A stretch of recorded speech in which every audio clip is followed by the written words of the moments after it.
A new day and a new stream of thought for episode number 61. And let me tell you, today we delve into the depths of the human psyche as it comes to our relationship to the interwebs.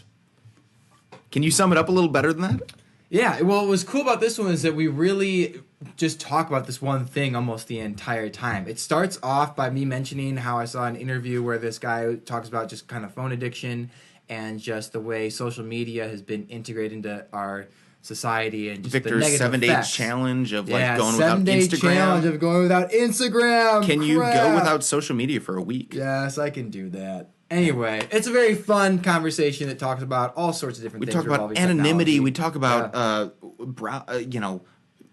Tor. What is Tor? What is Tor? Find out. How do companies collect your information, and do you even realize they're collecting it? Yeah, this is a good one. So listen to the whole thing because it's amazing. So with that being said, episode number 61, Stream of Thought. We hope you enjoy.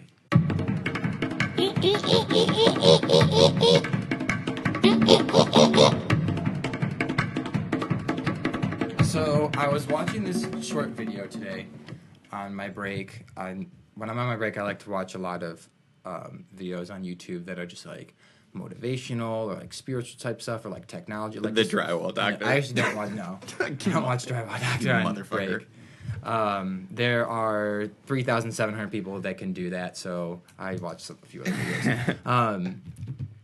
But anyway, I was watching this video on there were former CEOs of social media companies that were there with these companies when they first started, and they're speaking out on the use of social media and how the very use of it now is deconstructing social tools that have been developed to interact with people, to interact with our environment.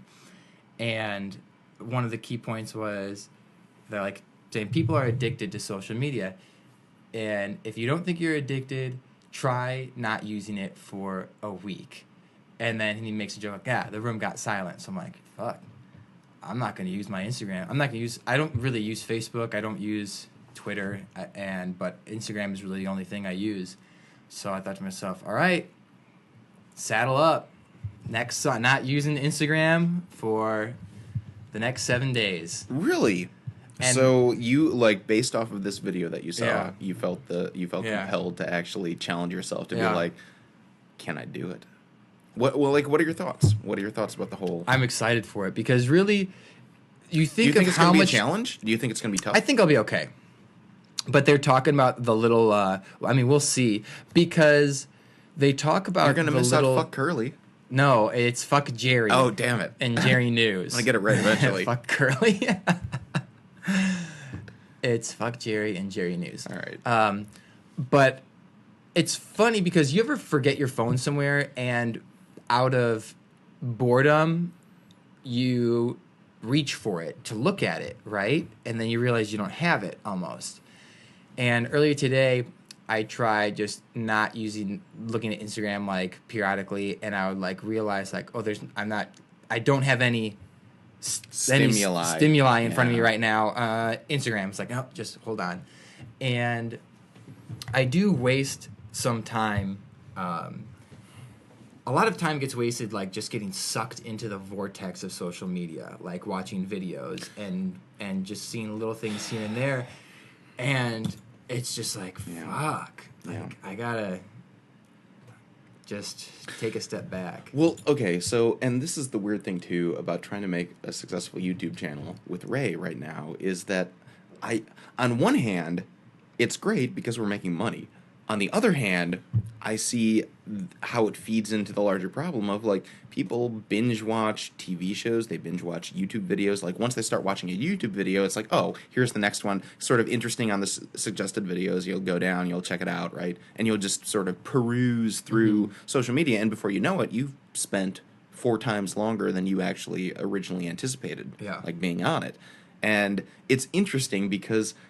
like we had talked about this before, where I was listening to a podcast, and it was from the Huffington Post, and they're like, something in regards to like Russian hacking of social media and fake bots and stuff like that. It's like, well, what are we supposed to do? Just not use social media? Oh, yeah. And it was like said in this sort of like, what are we supposed to do? Not breathe kind of thing. And as somebody myself who doesn't like, the only social media that I engage with is on a business level. I don't go on Facebook.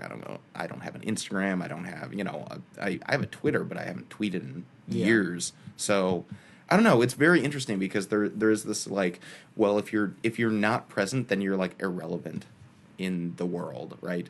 Like tweeting a lot or like constantly checking is like both keeps you informed and keeps you sort of a relevant player in the social dynamic. They were saying too how it changes you when Facebook started, and it was I remember when Facebook started and I attempted to get a Facebook account and I could not because my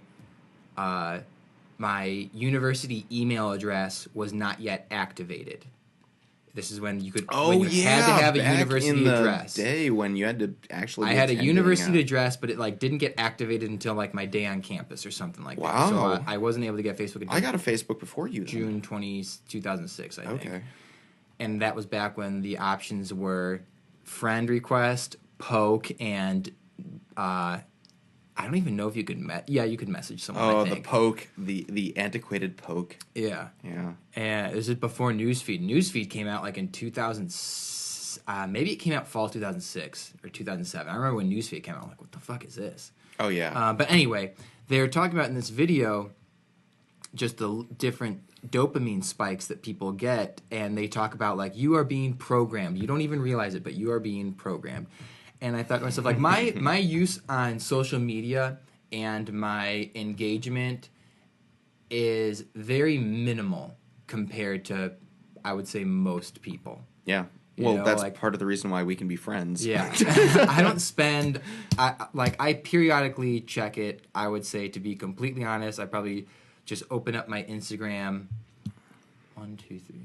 Maybe I open up Instagram. I don't even know, dude. I'm going to guess maybe like 15 times a day. Are you going to like put a lock on your Instagram so that you don't accidentally, subconsciously just not like going out to. of habit? I'm just not going Oh, to. really? So you're able to sort of like it doesn't become like routine of like, oh, Right. check your email, check your I spend whatever, maybe like messages. I'll spend maybe at most like 15 or 20 minutes on Facebook if I'm looking at videos, but that's all I do is look at videos. I don't interact or like look at other stuff, you know what I'm saying? Yeah. But the thing that I've realized with Instagram, like you open up Instagram after it's been several hours or the whole day, it's like there's brand new photos in there. I follow less than 100 people. So it might happen where like I look at a photo, the most recent photo, I open up my app like an hour later, and it's the same photo. It hasn't been updated because I only follow 94 people right now. Oh, yeah. You know what I'm saying? Yeah.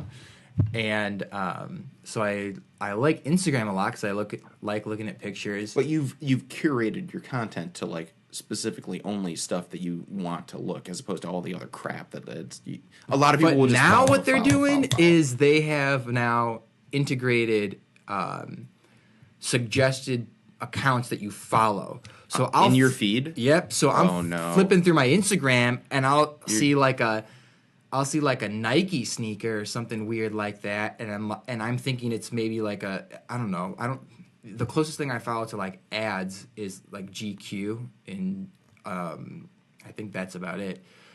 But I'll be like, what the fuck? Or like other people, they like slip them in between the photos, and it's like, you should follow this. I'm like, damn it! Like, I remember when Twitter started doing that. I was like, it's. I mean, you figure a lot of people are trying to use YouTube's method of, for example, when you click on your home, you won't just have people you're subscribed to. You'll have a lot of suggested videos on there of like things you might be interested in, and I know that Facebook and Twitter are both trying to find ways to monetize like the expansion of their universe. And I think Instagram sort of is in that meta category, and Twitch is definitely monetized. But you have, like, it's all about getting people sucked in to that world. Well, the Facebook, Sean Parker, who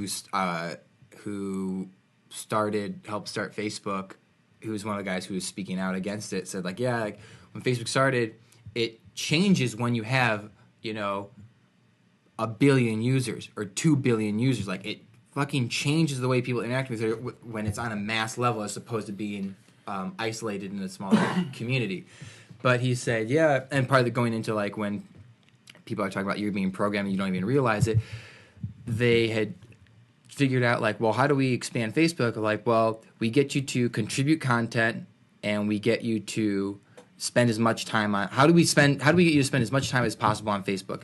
By contributing content. How do we get you to contribute content? Oh, well, if you contribute something and you get an X amount of likes or hearts or thumbs up or whatever it is, it's like, oh, okay, cool.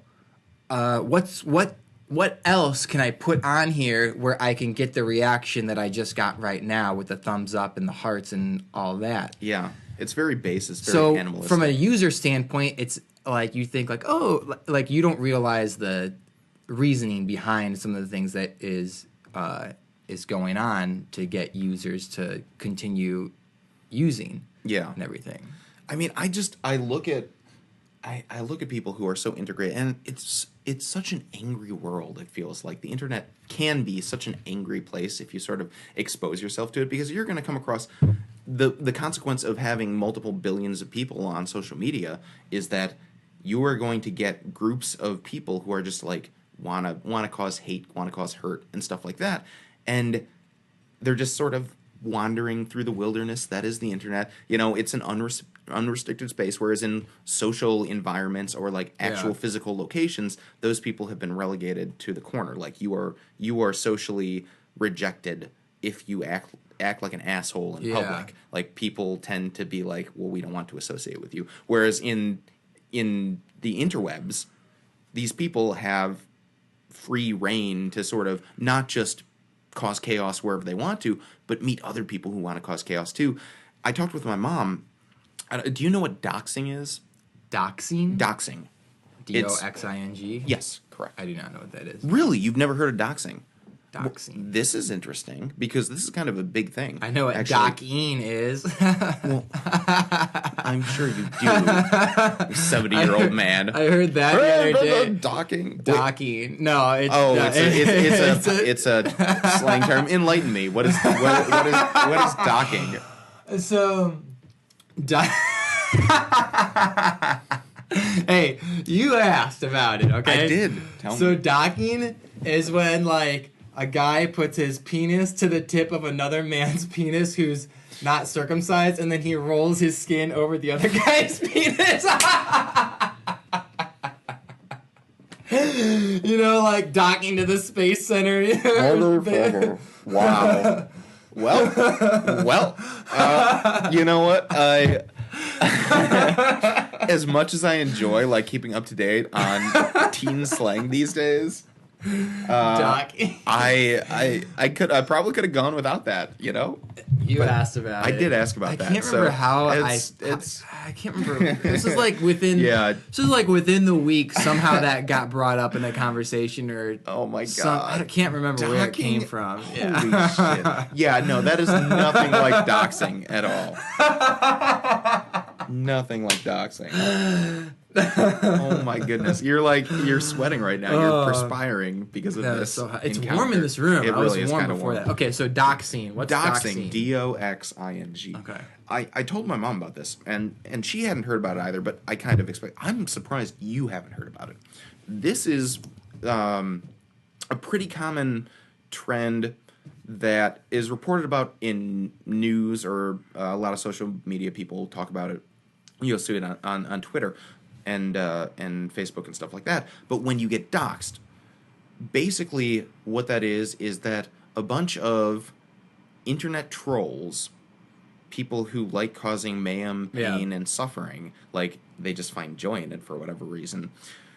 A group of them, normally over 100. It can be thousands, but a group of at least 100 strong, end up targeting an individual and saying, we're going to find out every piece of personal information about this and post it on the web in as many places as we possibly can.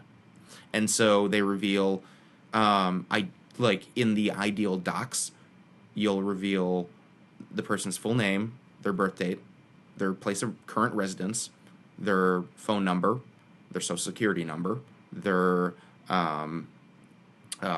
employment, their friends and relatives, any vacation spots they go to, any places that they might frequent on a regular basis. And the goal is to be like, we don't like this person to all those other angry people out there in the internet world. We don't like this person. Do with them what you will. Like, here's their information. We're not saying do anything, but do with them what you will. Got it. And so if you end up walking into the wrong internet forum and like poking a beehive and you don't know it, you could experience the consequence of being doxxed, which is suddenly you have hundreds or thousands of people who all they do is play video games online, live in their parents' basement, and try and hunt down information. Yeah. And they find like great joy in sharing their stories with everyone. So it's like this underground trend where, like, if you can get a group of people to dox an individual, another group might be like, oh, this is really entertaining, especially if it really like is apparently destroying this person's life. They'll be like, oh, this is really effective. Yeah. Like, and they'll jump on too. And so you can get this wave of like, you know, Interesting. fake news, so to speak, for just you. Like, if you were to walk into like a neo-Nazi forum and be like, fuck neo-Nazis, they would hunt down your IP address, find out your name, address, age, phone number, employment. Damn. Like, It's kind of scary. and you wouldn't have to put in any information on your. They would be able to take the computer that you were on, isolate its location, and determine based off of that, and based off of like white page searches and stuff like that, they would be able to find out who you are simply based off the computer and your location. Wow. Sometimes they'll hack your webcam as well, so they can get your face and make sure that it's the right person. But yeah, it is unleashing a demon. Damn. So that's sort of the dark world of the internet.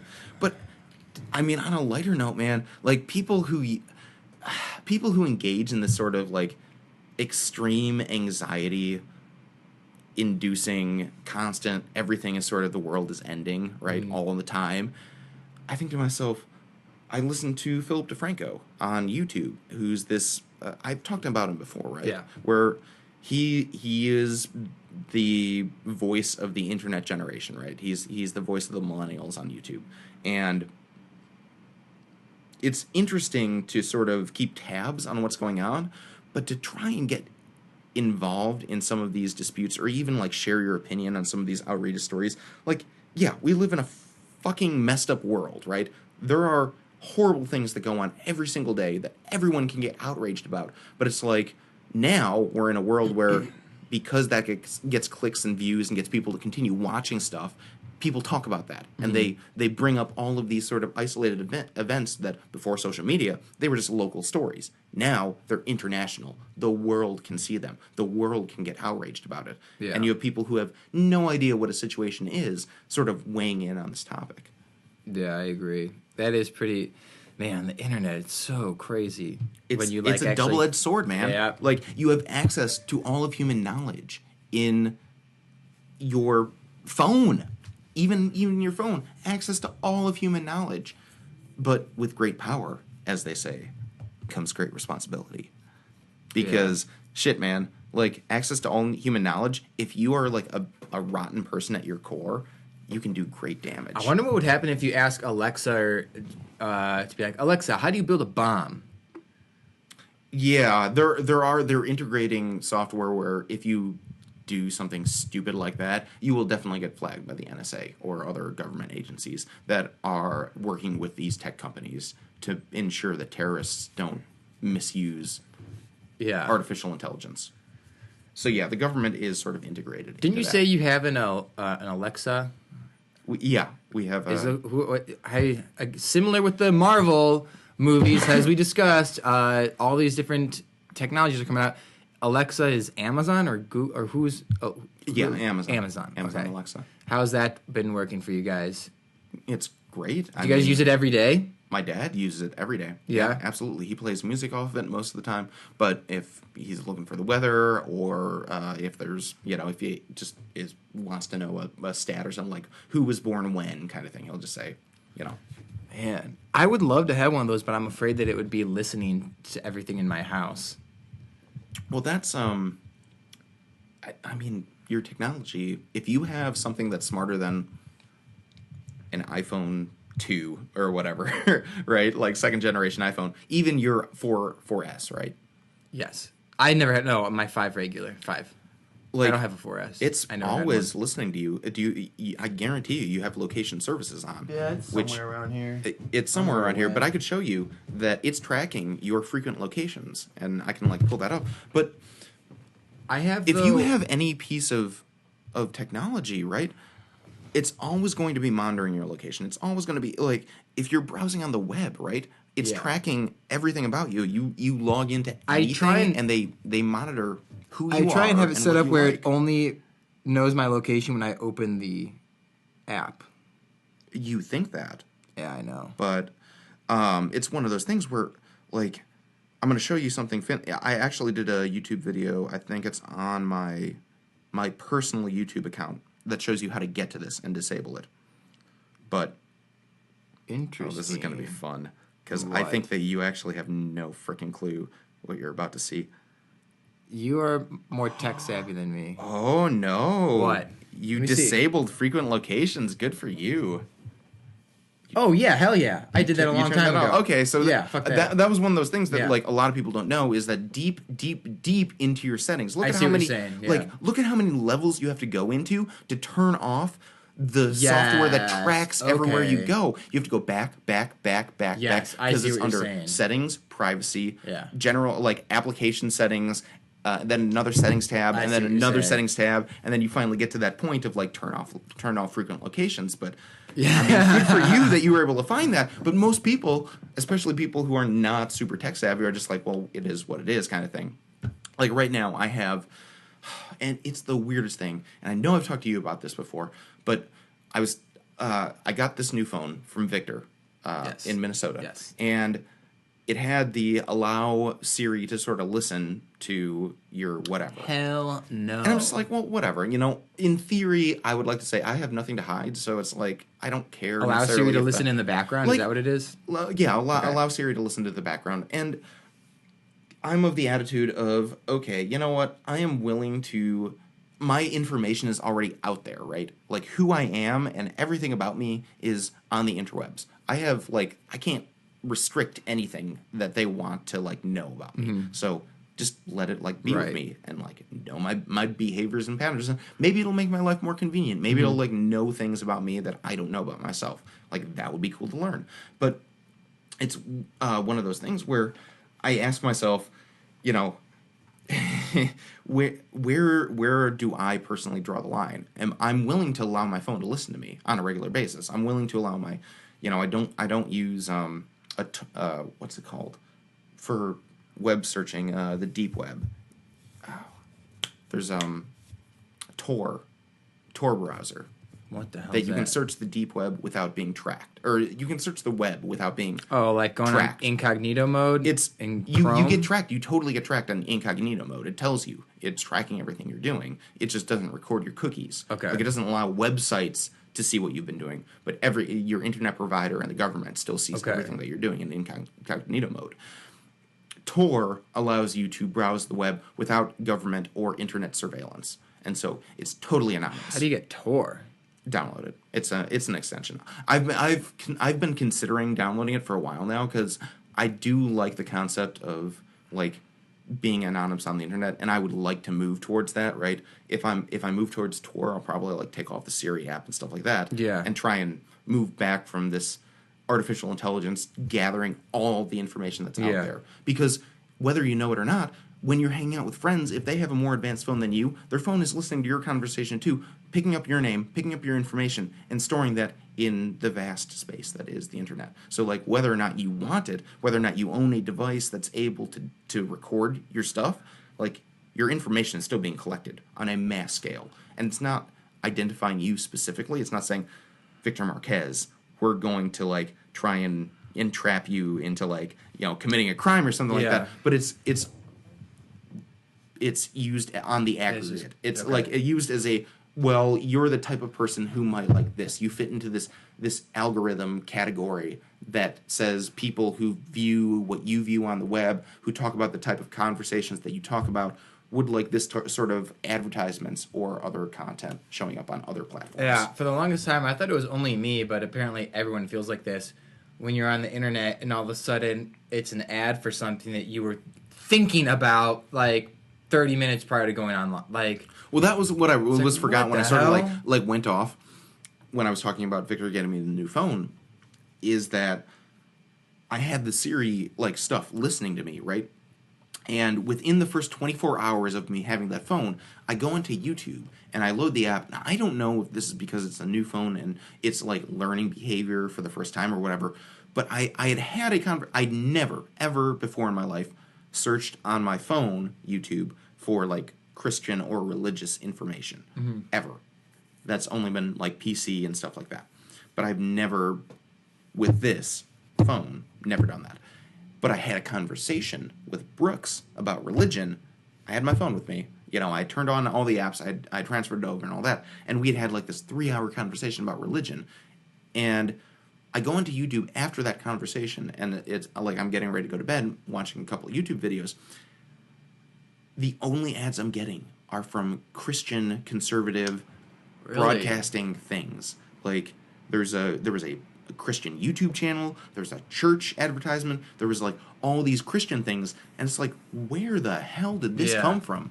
I have never searched for anything that would indicate that I have an interest in this at all. The only thing is that I mentioned religion, Christianity, stuff like that in a conversation. Mm-hmm. I know my phone's listening to me. How much is that actually influencing the advertisement? I don't get that anymore because I would like I haven't had a conversation like that anymore, but I'm sure, you know, there's something going on there. I don't know. I'm really interested in acquiring Tor. Let's This extension that explore you're it together. talking about. Yeah. Can you access it on? Oh, it's an extension, so it's in your browser. Mm-hmm. So like it'll work on your phone too. If you're Yeah. connected to Google Chrome or something. I believe it was my dad who I remember first mentioning Tor as like a super anonymous browser, but then just browsing the internet, people say it's generally safer for anonymity's sake that you use a browser like Tor. And that way too, because you know how when we had the YouTube channel, you could see like the geography and the regions Yes. where people were viewing us from. What Tor will do is it'll bounce it around, and so that view from Algeria may actually be from Chicago, Illinois, right? So some of these like weird country ones is because people are using browsers that reroute the signal so you can't get an accurate pinpoint on their location. So it really does make you anonymous and it's frustrating for a lot of these tech companies like YouTube that want the most accurate algorithms, and here they're getting like 75,000 people from Zimbabwe, and it's like, well, they're obviously not watching a DIY how-to channel. It's most likely because they're using Tor to reroute their location, but it's showing up as sort of like the ping. It's pinged from Zimbabwe, so it appears. Have you seen Fast 8? No. Okay, one, you would like it because it's an action movie and there's a lot of cool visual things in it. Two, in this one, Charlize Theron is the villain, and she's this super tech savvy, like hacker person, like smartest person with technology in the world almost, like criminal mastermind with tech stuff. And in one of the scenes, they get really confused because they're looking at this like signal, but they do that in that movie. They talk, I don't know if they use the words Tor or anything, but like they talk about like the pings in the different locations to throw people off. Yeah, for sure. But it's a super fun movie to watch. But I thought of that because that whole movie, it kind of revolves around technological warfare. Well, and that's the thing too, is that you had in a lot of these movies, not just the one that you described, but a lot of others discuss this like futuristic technology about pinging stuff and like disguising your location and things like that. You saw it in a lot of sort of sci-fi fantasy movies decades ago, right? The concept, and it was early military technology that eventually transitioned into commercial use, and now it is so easy that I'm sure there are even apps out there that are equivalent to what Tor does in just making you anonymous. Like there are ways that can sort of separate you from the world of technology. The question is like, how much good will it do? If they already have your information, yeah, they can't gain more information, but they still have a file. Like, they still have, like, a thing, like, data accumulation points about you. So, for me, I guess I approach it as, well, it's kind of a futile effort. And honestly, I'm not somebody who uses social media on a, like, I need to use social media. I never use social media, right? So I'm not necessarily affected by that. But you can see how people can be socially manipulated in a mass level if something were to go wrong, right? Yeah. People know your likes, know your dislikes, know what triggers you, knows what gets under your skin, knows how to, energize or depress people's emotions. And advertisers and commercial interests and foreign governments all use that on an equal level, right? To try and push people's emotions and get them to do what they want to do. I was thinking what you just said earlier with like technology and everything. I wonder just what type of technology is out there that is not yet available to the public. Oh, I mean, man, you look at the development of artificial intelligence. Like, that is the next threshold where we have some sort of sentient, created technology that is. I don't think we've come to the point of like self-awareness in technology, but I'm sure that we're damn close. Well, like when the Facebook bot, when they started creating their own language and they had to get shut down. Tay. What's Tay? Tay was an artificial bot. I actually think that was Twitter. I think Tay was, it was back almost 8 months ago. And does Google own Twitter? I don't recall. I don't know. Whoever owned it was Twitter, Facebook. I'm very certain it was Facebook. Okay, so and Google owns Facebook. So I'm pretty sure that Google wanted to develop this artificial intelligence. Wait, Google owns Facebook? I'm pretty sure. I don't know about that. Hold on. But anyway, that's irrelevant. No way. Hey Siri, does Google own Facebook? Put it up to the mic so Siri can join in on our podcast. Does Google own Facebook? Oh, it doesn't want to answer my question. It doesn't want to be recorded on. It doesn't want to be publicized. It knows what we're talking about. Yeah. All it was saying is Google is Facebook. Google is Facebook. And that's obviously not what I was saying. But anyway, okay, that's neither here nor there. Tay was developed as a bot that was supposed to learn from the internet. Do it from my phone. Siri's everywhere. Siri, does Google own Facebook? Oh, wait. Hang on, there we go. Does Google own Facebook? No. Okay, I found this on the web on Facebook. No, Yeah, not does Google on Facebook. Oh my gosh. Google on Facebook, yeah. She doesn't understand me because she's from Australia. Own. Okay, I found this on the web for does Google own Facebook? I want to read. Just tell me. Whatever. All right, so probably not then, but anyway, again, neither here nor there. They developed this Twitter account that was supposed to learn from people on Facebook account. No, I think it was fine. Twitter. All right. Twitter. Technology, okay. But technology, sorry, we're sort of deviating All right. in regards to artificial intelligence. It was supposed to learn from what comments that people said, from the conversations that were going on Twitter. It was supposed to, like, analyze everything, all the dialogue and stuff like that. And it ended up becoming this, like, neo-Nazi white supremacist. It was like, the Holocaust never happened. Like, Hitler was the greatest, like, leader. Really? Like, black people are Why inferior. would it be opinionated like that? It would use the N-word and stuff like that because a bunch of trolls, again, going back to those segments of the internet community that just want to cause chaos, were like, oh, so a new baby on the internet, how can we corrupt it? And so they made it into the most horrible person they could possibly think of, and it was fed. Are we thinking of two different things? I don't know. I'm thinking of the Facebook bot that created its own language Yeah, no, we're thinking two different things. Oh, I, okay. I was talking about something that was like artificial intelligence, Okay, okay. like an attempt to talk to people, and it would generate its own Oh, I see, comments and okay. content, and it ended up becoming racist, sexist, homophobic, like the worst person that you could possibly imagine, and they had to end up shutting it down and making it private. I but, see. So yeah, but what was the Facebook thing? The Facebook thing was there's a Facebook that there were like AI bots on Facebook, and they created their own language to communicate with each other, and like Facebook couldn't figure out what they were talking. I heard about that, actually, What they yes. couldn't decode what they were talking about, and so they shut them down. I did hear about that. That was really freaky. Yeah. Because, yeah, computers started communicating with each other, and we didn't program them to do that. No. We didn't expect them to do that, and they just started doing it. And it's like, who is it? Elon Musk Yeah.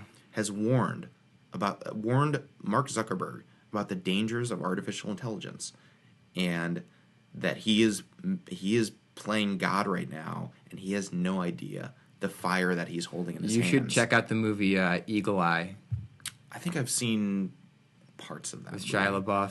It's about like Shia artificial. LaBeouf. You're recommending. It's a with, movie Shia LaBeouf. All right. It's with it has to do with artificial intelligence, and Okay.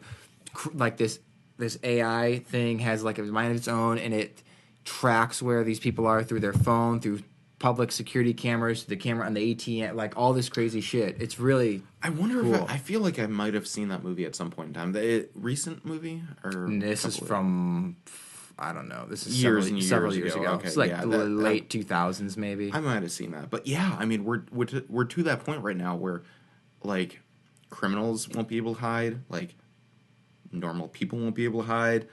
No one is going to be able to hide from the all-knowing internet because, again, it's not just recording information about what you like or things that you visit. It's recording information about, like, where you go and who you talk to and the kind of conversations that you have. And it's getting so advanced to the point where it's able to recognize tone and inflection, where it's starting to sense emotional patterns. That's sort of the next stage of technological development on the commercial level, is technology that senses your mood, that doesn't just integrate your comments and content, but can tell where you are mentally and be able to assess and use that in the aggregate as well. That's so wild. Yeah. It's so crazy, and it's super scary to think about also.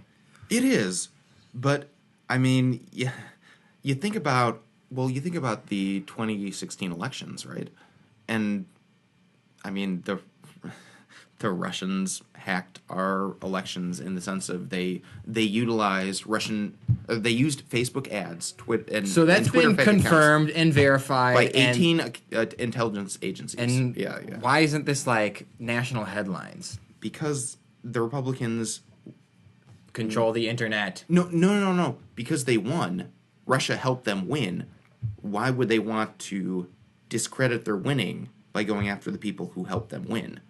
I mean, it's this paradox is if they say this is a scandal and a bad thing that Russia is influencing our elections, but they're helping us win, it means that our majorities and But- even the presidency itself is not legitimate. I'm not saying politicians go and have like a press conference on this. I'm like saying why isn't the media or just or independent media sources like throwing this out on the internet trying They to are. get the masses They to are, but realize this? don't forget too that media is a corporate culture that also That's- tries to feed into that's the what I was emotional afraid state of our being, and so they're focusing on whether or not Trump said shithole in a meeting, as opposed to the fact that, yeah, you know what, Russia is gearing up their efforts to influence the 2018 midterm elections in the U.S. Like, and we have done nothing to prevent or preempt another cyber attack like they used during the 2016 election, because that doesn't get clicks, that doesn't get views, that doesn't get eyeballs, compared to Trump paying off $130,000 to a porn star, or, you know, him using racist language. Like, that's so much more edible for the public. Yes. The public, like they'll watch that. Russian hacking, I mean, that story's been told, right? So then what happened? Do you know a lot of the details with the election being rigged?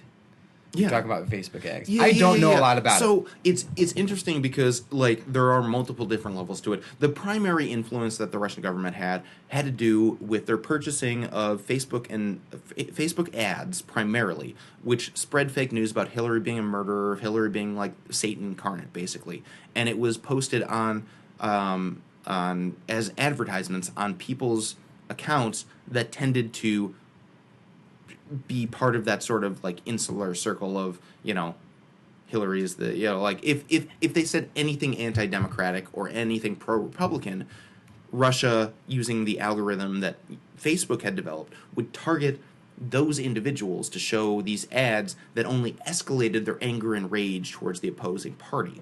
And so you had that.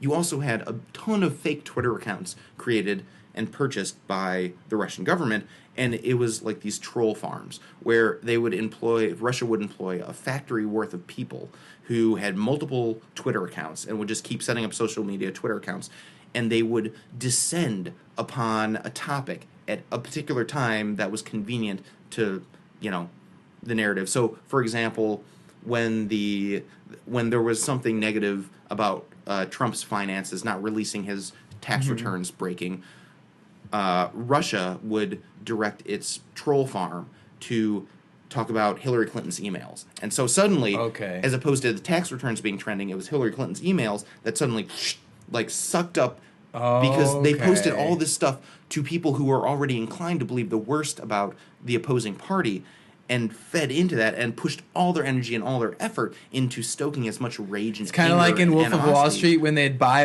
a shit ton of Madden IPO to boost up the price of the stock and then they just dump it. Yes, yeah, exactly. So they would like kind of turn the wheel, get things going, get all these people directed towards this one thing, so that their attention would be diverted from this other thing. One of the most fascinating social experiments that Russia successfully pulled off was they created a Black Lives Matter account and they created a white neo-Nazi account, and they said for the Black Lives Matter account, they reached out to all people who had any sort of reference to positive reference to Black Lives Matter on their Facebook account and said, we're holding a rally on like September 20th in this town. And then the neo-Nazi group said, we're holding, to all the people who had mentioned pro-white stuff, sent it out, we're holding this rally on September 20th in this same town. And they got the two groups of people, no Russians around, literally just from Russia on the internet, spreading ads about this rally that was taking place, a pro-Black Lives Matter and a pro-neo-Nazi rally, and they said, we are holding this rally in the same town at the same time without telling each other. And so they showed up and... No way. I didn't know that. I can't believe I didn't hear about that.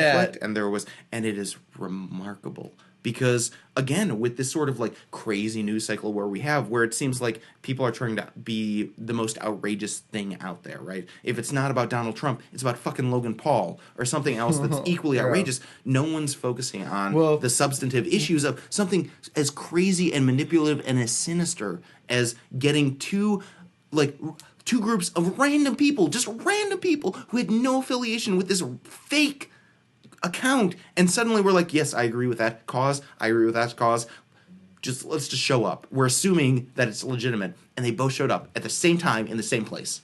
Man, that's the power. That's what Sean Parker, I can't remember the other fellow, he has, I believe, I presume he's Indian or Sri Lankan or somewhere around there, who also helped start Facebook. They started talking about how the age we're living in is where truth is defined by what is most popular, and people even if something isn't true, it gains so much popularity that it then becomes truth. Whereas other things that are maybe true that aren't as popular, or something that people like, that saying is the truth is a hard pill to swallow. Something that's truthful but not very easy to accept, if it doesn't have popularity or it's disliked, it becomes something that is untrue. Okay, so can I just respond to that, because I feel like I have a pretty academic like a thoroughly academic understanding of what you're saying right there. I'm not trying to argue And anything. I'm just saying what this guy was saying. but I'm saying, like, Yeah. to reframe Yeah. what you're saying is that the fundamental basis that I work off of is that truth is relative, right? Truth is whatever the powers that be say truth is. Correct. Right? When they say winners write history, Yeah. that is the most true thing that anyone could possibly say. And so, in the past, prior to the internet age, truth was defined by government, media, and social influencers, like people who had social capital and power, right? It was all isolated in the hands of a few. Now, you have the ability for a group of people, regardless of what the traditional old guard powers that be determined truth was. Now you have the crowdsourcing of, like, what do you think truth is? Truth is what you feel like. Now we've been given the power, like, if we all sort of coalesce around this idea of truth, we can make that truth be reality, right? If enough of us come together, we can disregard the old guard, we can disregard common sense, we can disregard rationality, and we, as this small group of dedicated and passionate individuals, can make our own truth. And that's the world I think that we live in right now, is a world where you can find a community where you can make your own truth. You can make the world in your own image, right? And that has never existed before, because it was always curated by the guardians of news and information, right? Yeah. Politicians, media figures, like all that information trickled down from them. Now we have access to all of information. So if there's a group of us that are large enough and decide that we want to ignore what experts or politicians or, people up above us are saying, we can do it. Like, totally. Like, we have a community for that. Yeah. It's kind of crazy to think about that. Like, truth is more relative now than it has ever been. Because I think about trying to have a conversation with somebody like Ray and, like, telling him that certain fundamental beliefs that he has, for example, like Mexicans stole his jobs, like Mexicans made his income and employment go down. Yeah. Like, and this is a thought that's been crossing my mind recently, but I keep thinking to myself, my response is, like, are you mad at, like, the drywall companies for making it easier for people to, like, do drywall? Like, that's the reason that it became cheaper, is because they made it more efficient to drywall. Like, anyone can drywall now. Any schmuck with a computer to figure out how to drywall, with to a learn from computer, you, can drywall. We can drywall, and it's like, are you mad at them? Like, you bear no ill will towards the companies that made it easier for anyone to drywall, and yet you hold all of your anger and animus towards a group of people who, like, you are saying is responsible for your decline in income, when the real perpetrator is the companies that make it easy for people to drywall, right? Like, yeah. They're the ones that facilitate. Anyway, if it wasn't the Mexicans, it would be fucking other, like, people. Like, really, it would not matter the race or class of the person if it became financially beneficial and they made it economically advantageous to go into drywalling. Like, people would do it. It's not the Mexicans' fault. It's economics. It's basic economics, the way that they make things easier. And so trying to explain that, it's like he will not accept that truth, because the truth that he lives in is one of a uber conservative world where, it is the Mexicans. It is their fault. Like, you can't tell them otherwise, and if you do, you're just a sheeple. That's true. Truth is relative. I don't have anything else. I really enjoyed the vast. I don't know what I'm trying to say. We had quite a bit of substance. What was nice was about this. I felt like what was really cool was this entire episode has revolved pretty much around one central idea. Yeah, and I thought there was a lot to probe in Yes. in just exploring the, there's so many things that we're not even aware of that are out there that are impacting our lives, whether we see it or not, like in very subtle ways, sometimes overt ways. Like, we are controlled. Dude, you know what's going to be super scary? When have you ever seen the movie Kingsman? Yeah. You know, where they they like go and it's like Oh, yeah, you get yeah, a free yeah, cell where it's- phone. I think it's like you get a free cell phone and we put this chip get- in your brain or something Yeah, weird you like get that. lifetime free data or something Yeah. like that. I like how terrifying is it going to be? I will be, and I won't be surprised, but I'll just be in complete awe when the day comes where they advertise some type of quote unquote medical chip or something to put in you, and people will just totally would be willing, like, oh, let's go to the store and get this chip You know implanted. that already exists, right, on a commercial level. No. There are these little pills. Another fun fact: there are these little pills that have been developed along with, I think they might be actually a Fitbit creation, but they're along the health industry standard where you swallow these like little pills, like they're just biodegradable pills. Oh, that I know what you're come talking in and about. out, and it goes through your digestive tract and it senses what's going on in your digestive tract, and it tells you if you're healthy or if you're going to get sick. And like it can start to predict, and that's the next generation, is that technology will be able to start to predict when you're going to get sick, if you're healthy, if you have cancer, like early onset, before you'd even be able to ever recognize that you have the symptom or something like that. Like, oh, like it's going down, it's going through, like, But that's you like a have something temporary weird thing going you on. consume and then like you poop it out later? Or, okay. Yeah.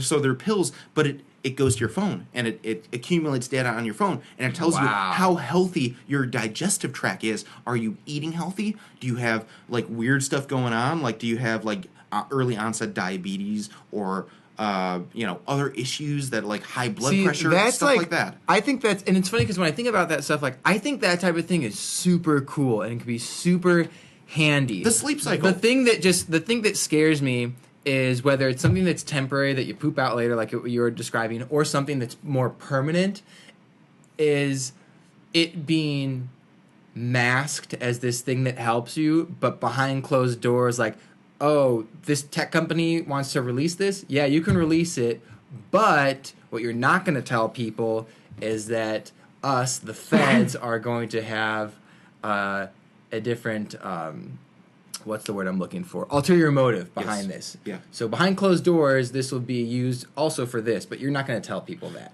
That's the thing that I'm terrified of. But then also looking back, now that we're, I'm 29 and you're 30 right now, it's getting to the point where technology or things are coming out, and I can see myself being like, no, I'm not doing that, being so hard on my old ways. Just like how people are like, no, I don't use email. I don't use cell phones.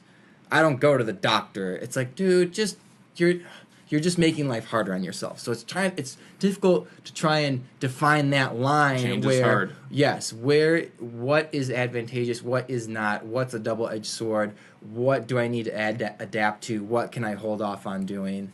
So two things I'll say to that. One, so I have to say, there is a virtue in withholding your information from the interwebs as much as you possibly can. Trying to do things on paper, trying not to do online banking, like trying to just stay offline as much, having an old phone, having a flip phone Razr or something like that. Like all these things, I look at both Ray and my mom, two people who refuse to accept allowing technology to integrate into their own lives.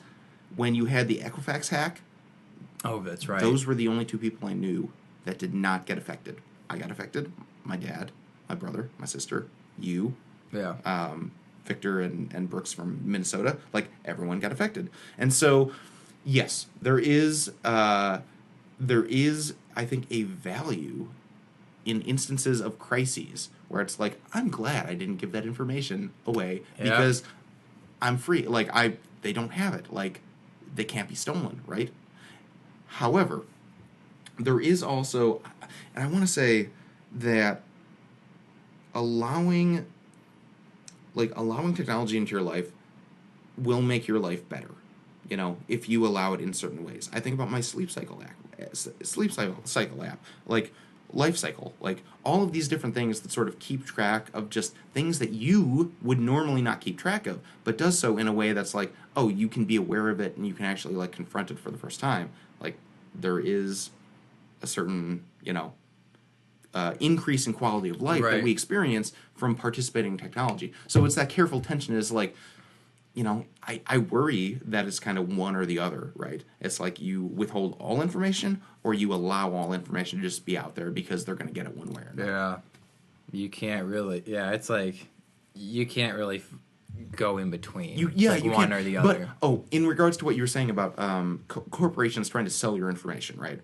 All of that stuff has to be publicly disclosed. They can't do anything in private anymore. Like, that's not the way that things work. If a corporation does try to do something under wraps, it ends up being a huge story nowadays because, again, everyone has information to all knowledge. Mm-hmm. And so if they're doing something wrong, someone will find out, and that will be reported, and people will get angry. So I feel like there is the social pressure of, like, we are trusting you with our lives, basically. If you fuck us over, we will make you pay. Like, I feel like there is that general public attitude is if Twitter, Facebook, Instagram, YouTube, like any of these things does something that's so outrageous that invades our personal privacy, and it's like, what the fuck did you like we will respond in force because that is the way that the world operates. If you fuck us over, you will pay. I think that sums things up. Would you agree? I think so. All right. Until next time, everybody. Stay tuned for a special episode of Stream of Thought. Oh, that's right. Next 2 episodes will be featuring a few guests. So a stay trip tuned. to Second City. It's fun. Next 2 episodes will be featuring Ron DeSico on the episode after this, and the episode after that we will be featuring the Cody brothers, twins, Greg and Mike Cody. So Part 2. stay in tune for that.